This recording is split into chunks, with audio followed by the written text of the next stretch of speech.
तो आइए हम लोग पढ़ते हैं फिर से त्रिकोणमिति का चैप्टर।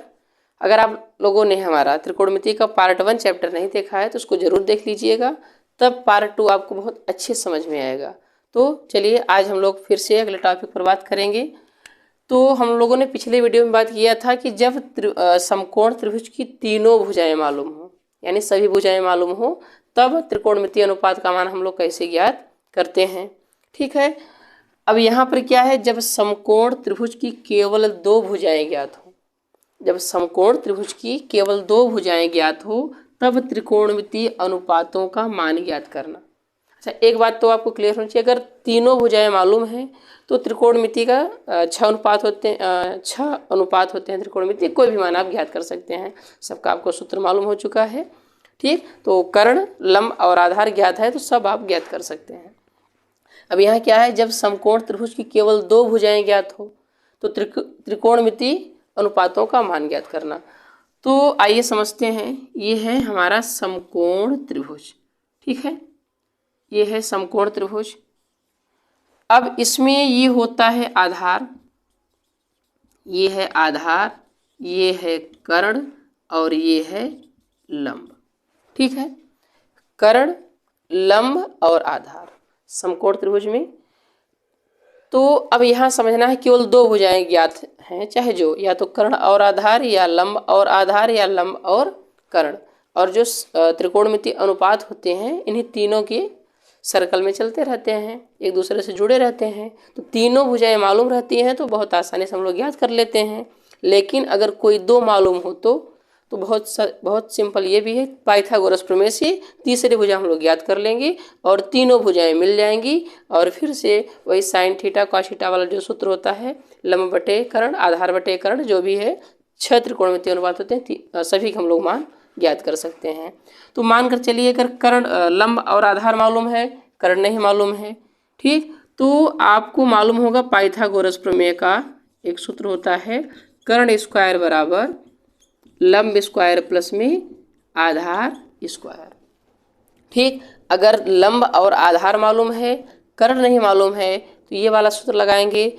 अगर कर्ण मालूम है और लंब ज्ञात करना है तो लंब स्क्वायर बराबर हो जाएगा कर्ण का स्क्वायर माइनस में आधार का स्क्वायर, और आधार ज्ञात करना होगा तो क्या हो जाएगा, आधार का स्क्वायर बराबर कर्ण का स्क्वायर माइनस में लंब का स्क्वायर।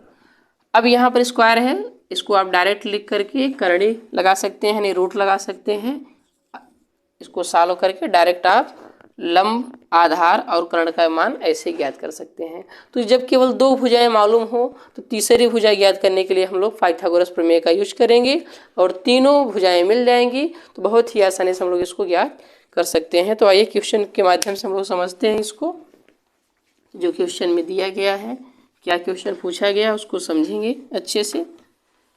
तो क्वेश्चन है, त्रिभुज ए बी सी में कोण बी 90 अंश है, यानी कि समकोण है, और ए बी बराबर बी सी, 2 भुजाएं ए बी और बी सी क्या है, बराबर है, जो कि 5 सेंटीमीटर की हैं, 5 सेंटीमीटर की हैं। तो साइन ए का मान, अब यहाँ पर केवल एक मान लिखा गया है, अगर एक आप ज्ञात कर सकते, तीनों भुजाएं मालूम है तो 6 त्रिकोणमितीय अनुपात आप ज्ञात कर सकते हैं।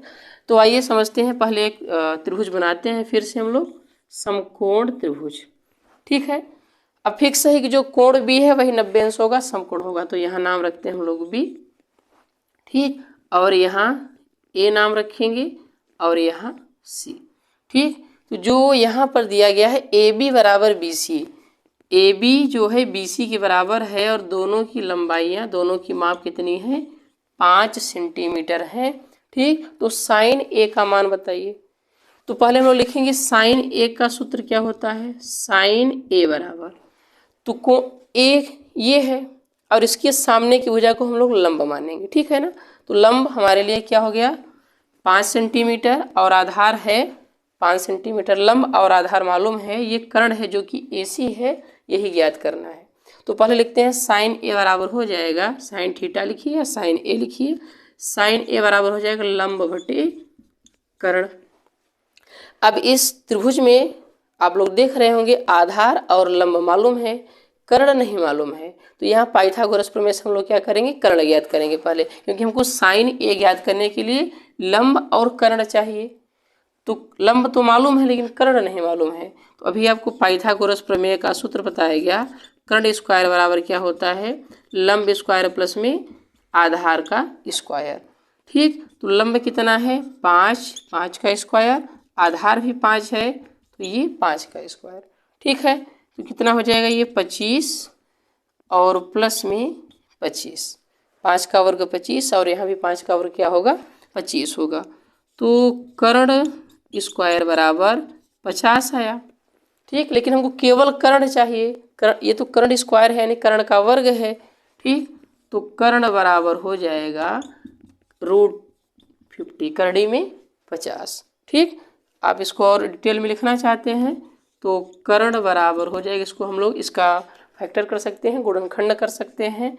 तो 5 या 2 गुणित 5 गुणित 5, तो 5 बाहर आ जाएगा क्योंकि इसका जोड़ा बन रहा है। तो कर्ण बराबर हो जाएगा 5 करड़ी में 2।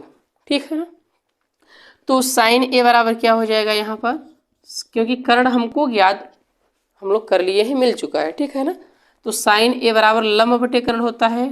साइन ए के सामने एक भुजा क्या है BC है और BC का मान है 5, तो 5 बटे 5 करड़ी में 2।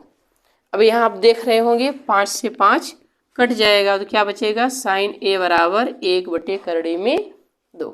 ठीक है, तो अगर साइन ए, अब अगर कास का मान ज्ञात करना हो तो आधार बटे कर्ण होता है। एक बात हमेशा याद रखिएगा, जो कोण पूछा जाएगा उसकी सामने की भुजा लंब होगी। अगर जैसे यहाँ C पूछ लिया जाएगा तो C के सामने की भुजा लंब होगी, A पूछा गया तो A के सामने की भुजा लंब, और कर्ण फिक्स है, आधार और लंब चेंज होते रहेंगे जब कोण चेंज होता रहेगा तो।